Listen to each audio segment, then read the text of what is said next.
discussion. Welcome to the show, Cecilia. Thank you very much. I think let's just begin by breaking it down for people who might not know what mercury is. What is mercury? I think that's a point to begin.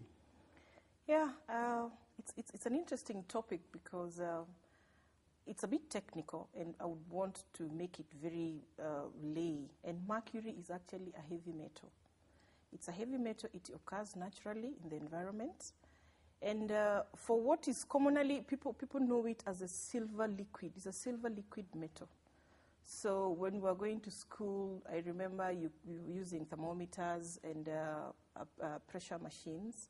And you could see some silverish liquid. That's what is mercury. So mercury actually occurs naturally. And why it's an element of concern is because it does not die. It does not degrade. You cannot create it or you cannot destroy it. So it just persists in the environment. It just remains in the environment. It only moves from one form to another.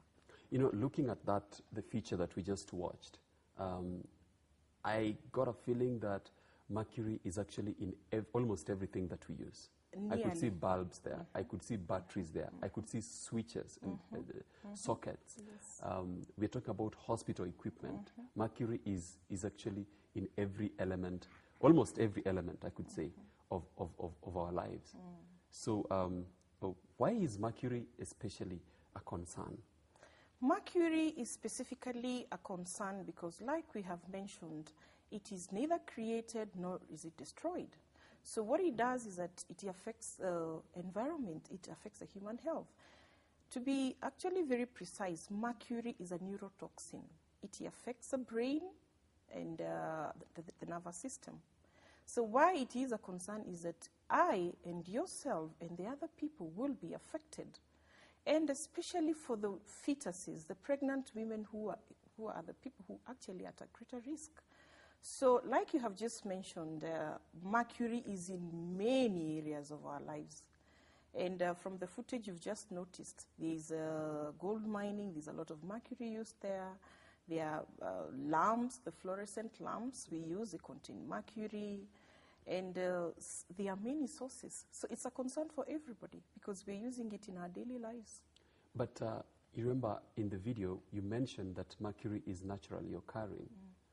And again, the very reason why you said we are not going to stop mercury. Yeah. So what are we saying? Are we saying that we are concerned because the levels are rising or because we have mercury at all? We actually have two sources of mercury. One is natural. One is very natural because in the natural weathering of rocks or where we have a mercury ore, even our volcanic eruptions, that is a natural source of mercury.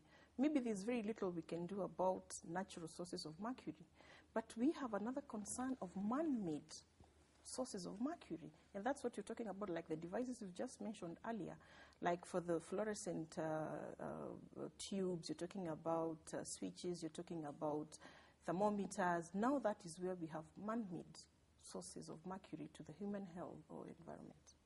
Okay. Yeah. So you have talked about mercury being a neurotoxic, yes, affecting the brain. Yes.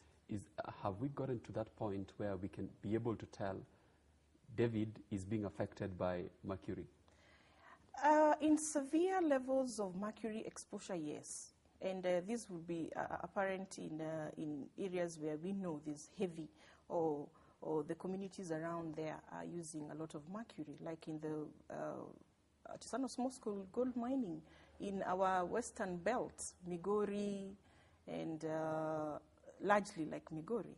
And we are having, you get mental retardation. We are seeing a lot of pregnant women and breastfeeding mothers. So these children who are born of these women who are heavily exposed to mercury develop brain damage. And you will just notice brain damage when the child is growing up. Low IQ, that means they are slow quite in learning. You're going to see kidney disorders. So severe exposures of mercury. And the challenge exactly here for the fetuses is that once the neurological development of a child is affected, that means from there onwards, the life of that child up to adulthood, if they will reach adulthood, Is affected. Is affected. So it's so clear to see somebody who is not growing normally. Now, I want to hold that bit of artisanal small-scale gold mining briefly, and just talk about, I'm still very much concerned. I'm very afraid about the issue of mercury being natural occurring, and you mentioned rocks. In the future, we saw that actually it could spread to other things. Now, who exactly is exposed? Because when it's naturally occurring and it's in the ground there, that's where we grow our plants. Of course, it rains. It could drain to the rivers. We drink that same water. Where does that put us? Who exactly is exposed to those levels, those dangerous levels that we are afraid of? Okay, thank you very much.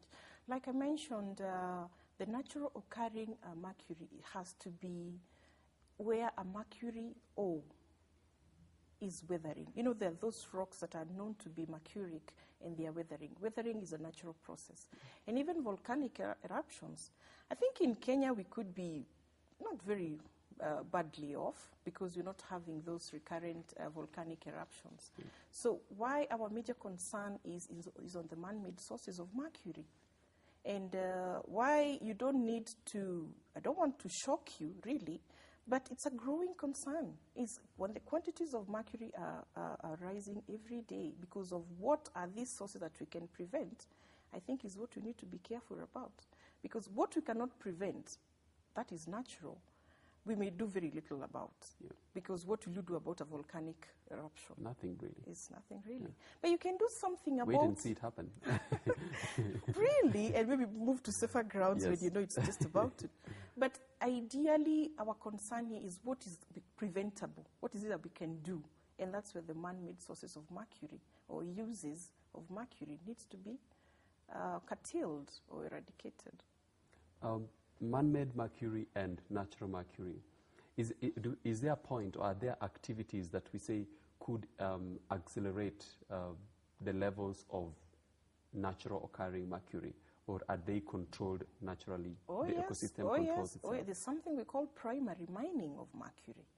So where you mine mercury is where you have a mercury ore. Just like the way you have gold, you know, there are gold ores somewhere, you mine. So similarly, there's mercury ore. And so if you do primary mining, you accelerate the presence of mercury in the atmosphere. So it is possible to accelerate natural sources of mercury through primary mining. You mentioned that mercury is used in small-scale gold mining. Yes. What exactly do they use mercury for? You know what happens in gold mining? Gold is something that we all like to have, and it's very expensive, like you know. And what happens is when they are mining the ore, because the gold is mixed with the soil. Yes. So there's a process we call amalgamation. Amalgamation means that you want to separate this gold from the soil or from its ore, because an ore means it has some impurities, some soil and such stuff. So what happens is that the miner pours mercury on the ore such that mercury is going to bind the gold, such that now it is able to separate from the other soil particles, and now we are having an amalgam. Amalgam is a mixture of the two. When two metals meet, they form an amalgam. So this is a mercury, it's a metal, and gold is a metal. So when the two mix, they form an amalgam. And that is why mercury is used in gold mining, so that you can separate it from the soil. That is literal washing. Yes. And like you have seen from the tape, from the feature here, you're seeing women are using bare hands. Actually, that is what is a point of concern. They are pouring liquid mercury onto the ore, and they are washing it with their bare hands. Of course, they're inhaling it, it's getting absorbed through the skin pores, and they are just having no protection. So the challenge here is that even after now they have washed the gold with the mercury, they go ahead and purify it in a charcoal burner, what we call here in Kenya jiko. So what happens is that they purify through heat the GECO. So the GECO burns this gold that is mixed with mercury. What happens is that mercury evaporates, leaving the gold. So, and what is very sad is that all of us are using the GECO, and that means you inhale, he inhales, the children inhale, because the communities actually use it as they prepare food. So there's a pot of githeri cooking, and then there's a spatula that has a gold heating down there. So the mercury vapors are inhaled by everybody. So that is a sad bit about usage of mercury. Now this paints a very grim picture of, of huge environmental concerns here. Because I'm looking at it this way. When you say they literally wash the gold in the mercury, then what that means is that the entire mercury that they have is released into the environment. Thank you very much. Thank you. You couldn't have put it better. And now what does that mean? Is there like they say, second-hand smoke? is there second-hand effects apart from the immediate effects on the miners? Oh yes, not one, not two. Like I have mentioned in this process of gold mining, the first one, of course, is when they have poured the mercury on the ore. One, you notice they use a lot of water. You've seen small pockets of water here and there. So what happens is that water and the mercury is washed away. You know, the water is a very good carrier of mercury, and it drains to the lake. You can imagine what is so next there, like in Migori, is Lake Victoria. Yes. So this is the water that is actually washed into the rivers. It's the water that is going to the lake. The other effect is that this is the same water that finds our fish. So we are risking the element of mercury in fish. Like we have just mentioned, the sad bit about mercury is that it is not going to die. It's not going to biodegrade. So it is going to come from the water, then goes to the fish. The human beings eat the fish. The lion eats you. So mercury is carried like that along the food chain. So that is why like in coal mining, it's one of the largest demand sectors for mercury.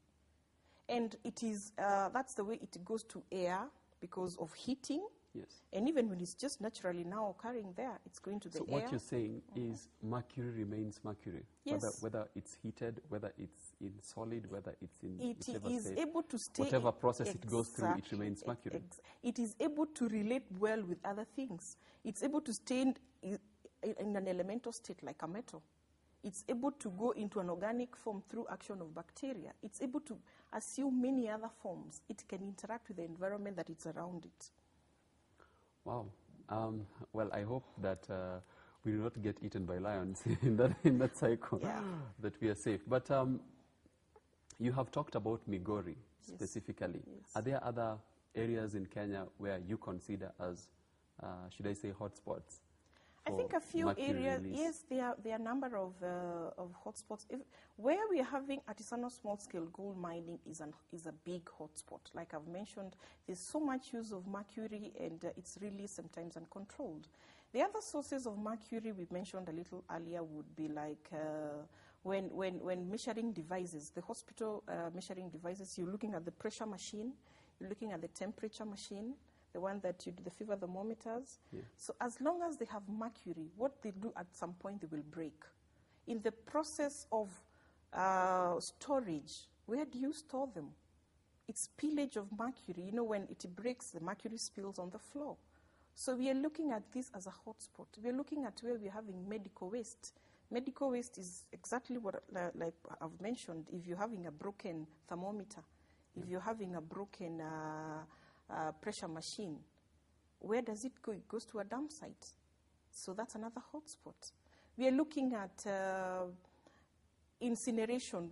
Ideally, what you're supposed to do with this kind of waste that is known to be hazardous, we need to incinerate, to heat it in some controlled environment. So are we having that? So mercury hotspots are quite a number. And like we have mentioned, is when your broken lamp, you know, where do you put it? It's safe when it's up there, but once it breaks, it releases mercury emissions. So the dangers is whatever it is that we're using that has mercury, whenever it is broken down, now that's where the danger is.